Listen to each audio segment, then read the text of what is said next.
Broadcasting from the business capital of the world, this is the Podcast Business News Network. All right, everybody, welcome back. And I'm joined by the one and only Miss Frankie Hart. Frankie, so nice to see you, as always. Wonderful to be here, Casey. And I'm really excited about continuing our conversation from the last podcast. Yeah, that was cool. You were telling us about these things. They're called, there's 5 koshas. Maybe you can take us back and give us a kind of a recap in case people didn't hear the last show, and then we can get back where we left off. Perfect. Well, I wanted to just remind everybody that this topic came about understanding how to maximize performance through only 85% effort, right? Less is more. Yeah, less is more.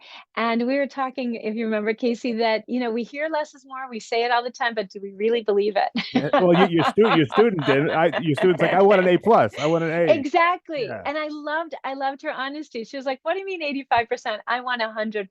Right. And so it started this conversation, which went like this.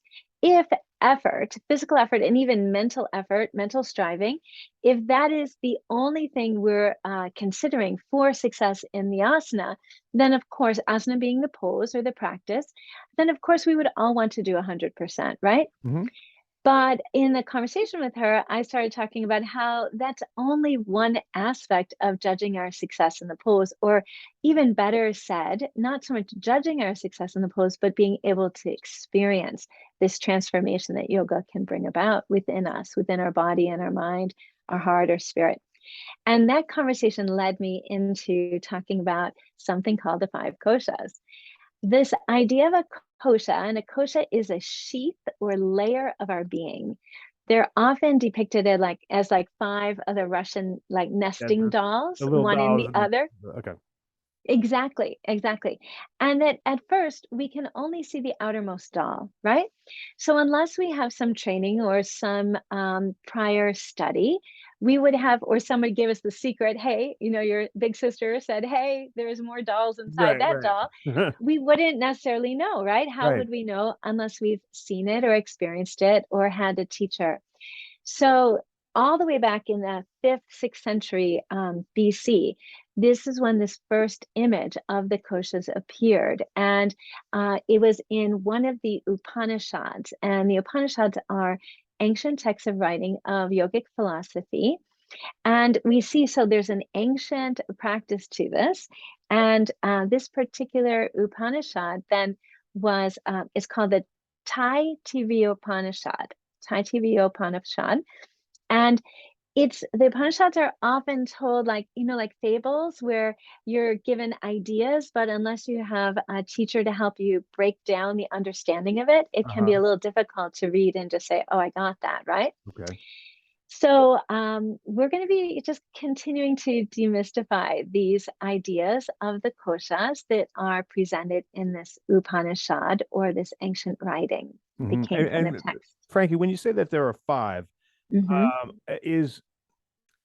does it start off, because I'm just thinking of that image of those Russian dolls, Yes. They start bigger and then they get smaller. Does that mean these 5 start with the most important and they get less important, or are they all equally as important, or is that someone's interpretation or opinion? Love your questions. That is excellent. So what I would say is they start on the outermost layer with what is most apparent, what is most, we could say, physically manifested, right? Okay. So the first layer is the Annamaya kosha, which is our physical body. Even if I don't know you, I've never had a conversation with you, I don't know what you like, what you don't like, what makes you tick, how you breathe, any of these things about you, I can see your physical body from across the room. So we could say the outermost layer is the physical body and that which is most physically apparent. And then as we move within the koshas, they become more and more subtle. Okay. Now, they are equally important, but what I would say, Casey, is in Western practice of yoga, it is usually the physical body that has the most importance in people's minds as they first come to the practice, right? So people come to yoga, usually they want to get flexible, they want to get strong. Mm-hmm. And when they're thinking of these qualities, they're thinking of their body, right? They're thinking, I want my body. However, there is the rare bird who I love who comes and says, I want to come, I'm coming to yoga for my mind. I just need to, they understand that they want to relax. They want to de-stress. They want to get more flexible in their rigid thinking, right? Okay. But most of us, right? Most of us come through the Anamaya kosha, which is that outermost. And what we'll hopefully shed light on today is that even though we have this image of the koshas for discussing and understanding aspects of ourselves, all of the koshas influence all of the others. Okay. So the subtlemost aspect of ourself influences our body, and our body influences the subtlemost aspect. Well explained. Thank you. Great. Excellent. So I think sort of a subtitle of our topic tonight is understanding maximum performance through the lens of the 5 koshas. Okay. Most of us are very familiar with the lens of the body. And we talked about that quite a bit in our last podcast. So if you guys are new, check in on the library of the podcast that they have and check that one out. You'll have a lot more background on the body, the Anamaya kosha. And the body is significant and tremendously important. And we want to think of it as informed by the mind, informed by emotions, informed by our spirit, informed by our desires, our innermost being, right? And it's so beautiful that we are now living in a culture where most people, this makes common sense to them. Whereas in years past, people had gone to a modality where the body was like a machine, right? Like from the industrial age. And the body does this, and our mind has to govern this machine. Or in some religious context, the body is, less than, and we have to overcome the body, right? So I am just so excited that in most cultures and in most people today in America, we're celebrating the body and we're saying, hey, this body that I have, this is very important. I want to take care of it. And I'm not trying to repress it. I want to understand it. And I want to move forward in a healthy way, right? Yeah. I think we're really coming, even people who don't do yoga are coming into that understanding and celebration of the body. Becoming aware. Becoming aware. Yeah. Yeah. And even our medical professions are becoming aware of the importance of how we think and how we feel for the health of our body, which will lead me into the next kosha, which is the pranamaya kosha. Pranamaya? Prana, perfect. Pranamaya kosha. And prana represents for us our breath and the energy that's flowing through us in our breath and the emotions. So all of these things that are stirring within us. Okay. Now, the emotions are starting to get more subtle, right? But even if you've never practiced yoga, we understand our breath, the physicality of our breath. We feel our breath. We know when our breath is smooth or calm. We know when we're short of breath. We know when we're not feeling well or breath is affected, right? Certainly through the pandemic, breathing has been, of utmost importance and concentration for many people. Oh, yeah. Right? And so all this, this energy that is stirring within us, this is the pranamaya kosha. And when we understand the pranamaya kosha, we start to influence the body, right? And this actually links us to some of our other podcasts where we were talking about the parasympathetic nervous system. Yeah. Right? Because if I can observe my breath and I can quiet my breath and calm my breath or soothe my breath, deepen my breath, cultivate a deep breath, get more oxygen capacity, every aspect of my health improves, right? Totally, like being relaxed and just, when people say just take that deep breath, just stop and take the deep breath and become aware of your breath. You really hit that home. It's so important to concentrate on your breath. It's an instant relaxation almost, It really is. It really is. And so right away, if we take that if I'm straining in my pose, or I'm thinking, I really have to work hard at this, I really have to work hard at my down dog or my handstand or my forward fold, pushing my hamstrings, right? Then all of a sudden, if we just take one moment to observe our breath, we'll notice, well, my breath is strained, or I'm forcing my breath, or I'm holding my breath. And so the breath itself becomes a beautiful vehicle to start to observe how you are in the pose. So that 15%, we need to spend a little bit of that cash, right, of our concentration on our breath awareness. Got it. Got it. Yeah, All that right, makes a lot of sense. excellent.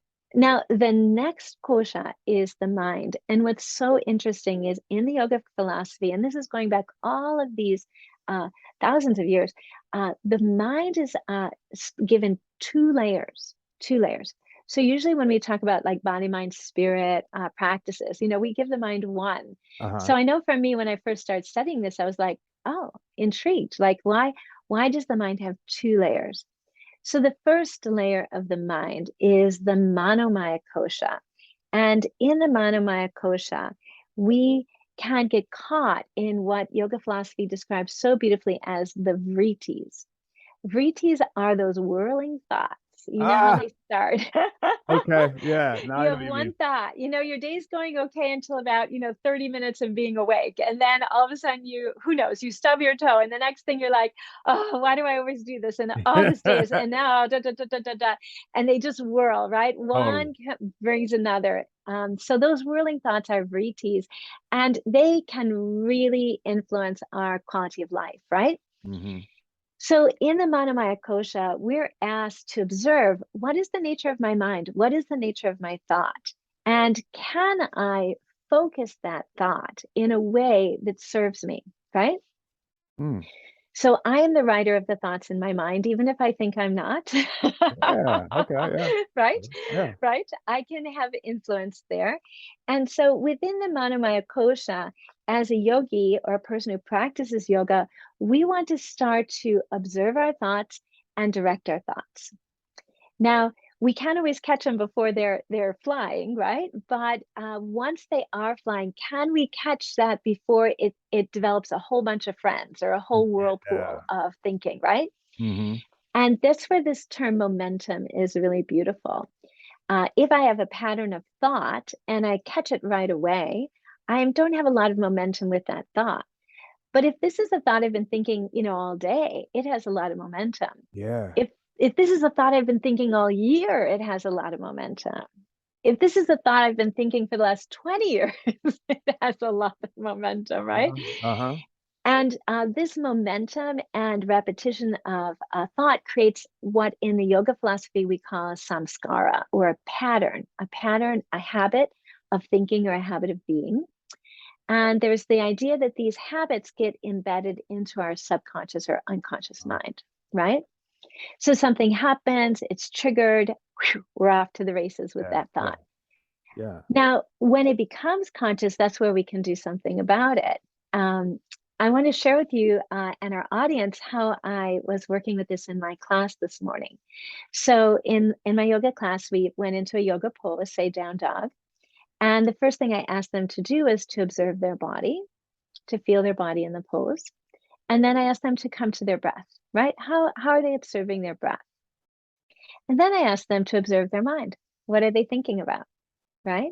Mm-hmm. And now that's tricky. Like, in Florida here, we're, everybody, I don't know if you've heard about this, but we're all preparing for the possible Yeah. Ian. hurricane, right? Yes, we're Ian. Yeah. preparing for Ian, right? Right. So that's got to So be something that that's a whirling dervish, isn't it? Yes. Yes, it Quite is. literally, right? Yeah. And that hurricane is exactly the image of the vrittis spinning about, right?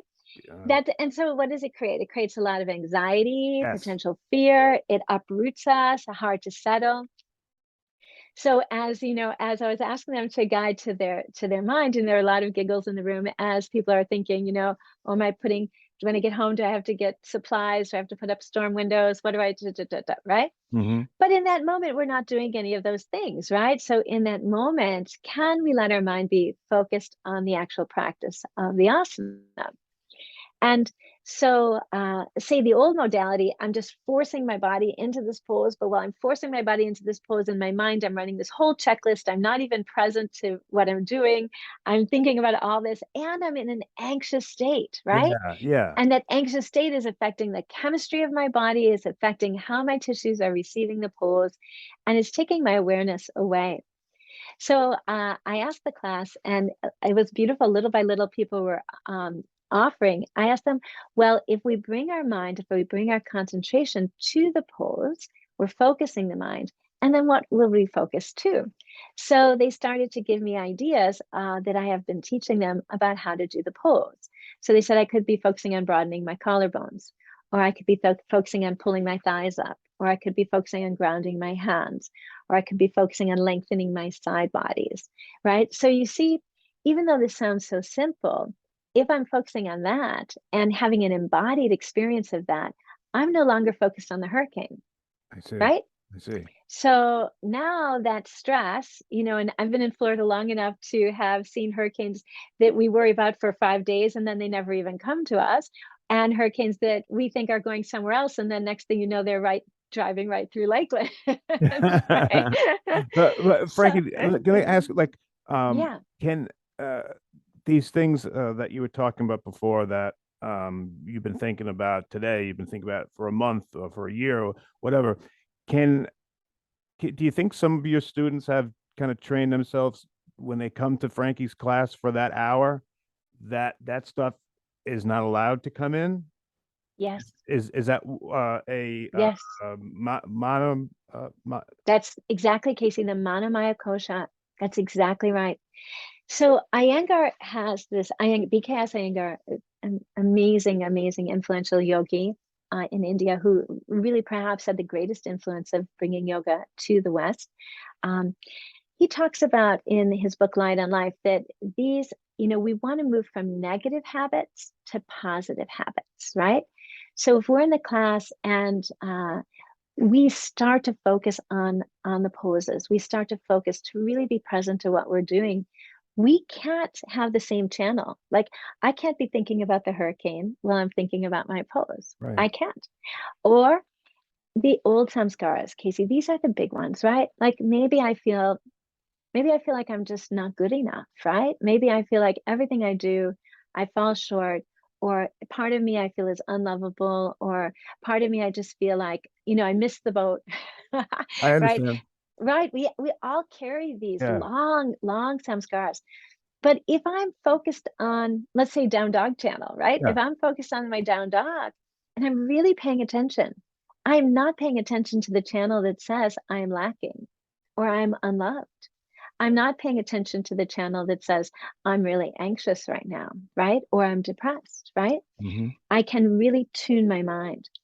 And something that Iyengar goes on to say, which is profoundly beautiful, and it will lead us in time to the fifth kosha, which is if I can move from negative patterns to positive patterns, then I can move to freedom, which is no pattern at all, right? Oh, So it's like at first, maybe you have maybe a person has an addiction, say, and so we could say negative, they've chosen. I don't like to put any judgment on anybody else's I, behavior, right? I got But you. say I've chosen for myself, this is a negative pattern for me, right? So now I say, okay, this is a negative pattern. I want to develop some positive patterns, right? And this is where often, people, maybe they go to meetings, maybe they practice yoga, maybe they meditate, maybe they change their diet, maybe they start to walk more regularly, uh, bring in some more positive, influential friends into their life, whatever, spiritual readings, whatever. These are the positive patterns that we bring. And those positive patterns help us replace the negative patterns. But then after time, we get free of even having to be on good behavior. Do you know what I mean by that, Casey? It means that you don't have to go through all these processes. You're just you. You're just at that point, and now you're aware of that. Yeah. Cool. Yeah. And now you're present to the you who is ultimately where I'm going to go, right? The Anandamaya Kosha. And when you're present to that innermost sense of self, you don't have to be on good behavior because I don't really choose negative behavior. I choose feeling good, right? I choose things that support and uplift me. It's just a natural choice. Like I wouldn't go to the buffet and pick food that's been sitting there for 6 weeks. Right, right. If there's this beautiful fresh food prepared for me right here, right? Hmm. Hmm. And that freedom is profound. But we've heard this idea that discipline brings freedom, right? So here in the Manamaya Kosha, we're challenged as yogis or people on the path of wellness to say, do I have the discipline? Can I focus? Can I focus and make some effort to make change? Or am I just going to ride that slippery slope of, oh, this is just how it's always been. And, this is just how I'm always going to be. And, that downward spiral. Do I fall underneath that, right? Hmm. So the Manamaya Kosha, say in the dog, I gave that example of we're focusing on these different areas. And in focusing on areas like the body practice, or say you're meditating, you're focusing on counting the breath or a particular way of running the breath, that quiets the mind because these are neutral thoughts, right? These are not thoughts like, Not going to give you anxiety or anything. exactly. They're not thoughts of, somebody rushes in and says, oh, the hurricane's coming closer. Right, right, right. Right. Or, somebody says, oh, your best friend's really mad at you, or, Yeah, you got something you like got a that. ticket. They're Yes, towing your car or something. perfect. Yeah. So somebody stole your car. Right, right. Okay, I'm with you. Right? Hmm. Those thoughts, have a lot of stickiness to them, right? Right. Yeah. So, and now, of course, in the moment we can have action, but when we're just sitting there, lingering, letting those thoughts ferment, that's what I mean. That's what's negative for us. So now, if I'm staying in these neutral thoughts, quietness comes, right? Uh-huh. Because then you start to have the thought, but I like to say like a book, like a beautiful, say a book that's on beautiful paper, and say it's a poetry book, and there's only a little bit of writing on each page. You start to you see that stance of the verse of poetry, but you also notice the paper. And the paper might be this beautiful rice paper, it might be crisp, it might be textures, it might be white, it might be colored. Mhm. That's the quiet mind. So you're not always thinking, right? You're actually listening. And when we get into that listening mind, that's the Vijnanamaya Kosha. This Vijnanamaya Kosha, you and I, and this is what's so fun, Casey, about our ongoing podcast. We've been talking about this in earlier podcasts when we talked about intuition, Oh, okay. right? Yeah. I can't, I can't be intuitive and listen to this inner voice if I'm always talking, Wow. right? Yeah. Yeah. Who's there to listen, right? So Is yeah, go for it. are you just pretty much describing the theories behind yoga? I mean, Yes, by doing these small things and say the downward dog on the breath and eventually doing the small things, you can tackle the bigger or not at all. absolutely beautifully said, Casey. Yes, You're a good teacher. yes. Oh, thank you. Well, but that's exactly it. And then also what happens is we start to go, I used to think that was a really big thing, but now I realize that's maybe not as significant as I thought it was. But this other thing in my life, or this other aspect of my life, is actually Hmm. really significant, right? And that's where this knowing of the self, this knowing of the true self, our entire self, becomes so important. If I come into class and I think I just have to have maximum performance by just pushing my body and straining my mind, well, I might hurt myself, or I might have no joy at all, right? That actually happens very often. And then if people have no joy at all, they won't keep practicing. Right. Why? Right. Yeah. Why? Right? I was so blessed when I was in high school. My boyfriend at the time was like captain of the track team. I went to an all-girls school. He was in an all-boys school down Okay. in New York. All Uh, right. and I wanted to run, but even though I'd been dancing, I'd not been a runner, and but I sort of liked the idea of just being outside, and I'm so physical. I wanted to have the freedom of being outside and running, because dancing, you're generally inside. Mhm. And I was asking, well, how should I do this? And da, da, da, da, da.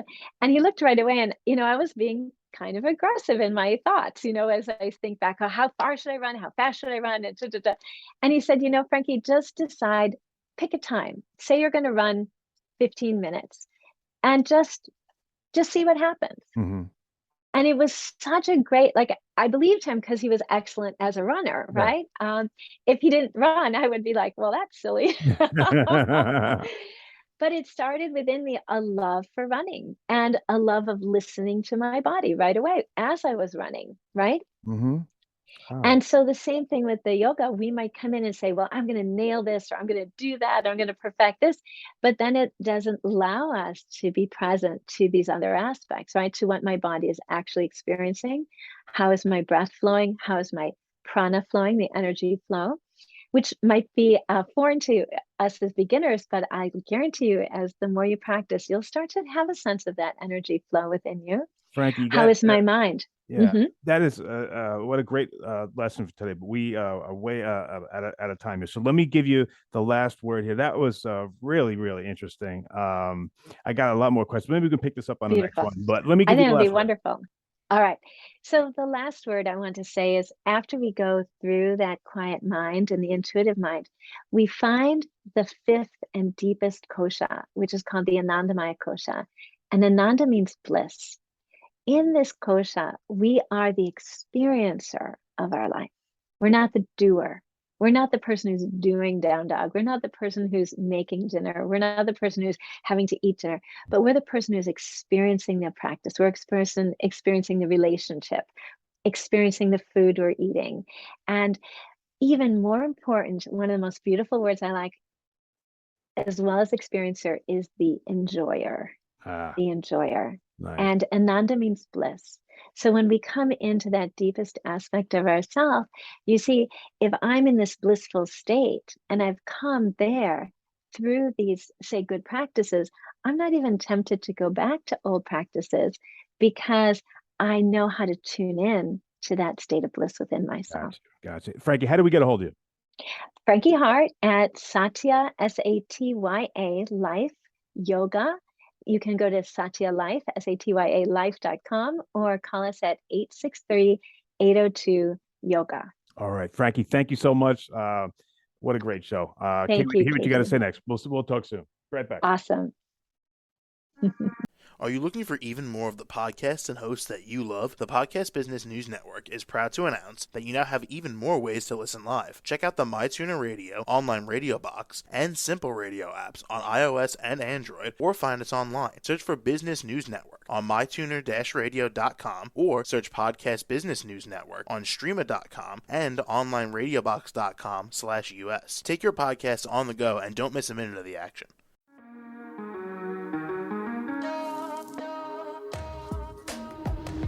Broadcasting from the business capital of the world, this is the Podcast Business News Network. For nearly 2,000 severely injured veterans, everyday life has become filled with barriers. Day-to-day simple tasks can become pretty daunting. I have to carry my chair up 2 flights of steps or have somebody do it for me. What scares me the most is just the falling. When I'm struggling with my house, I think, to have that one great barrier just knocked down, it's crucial.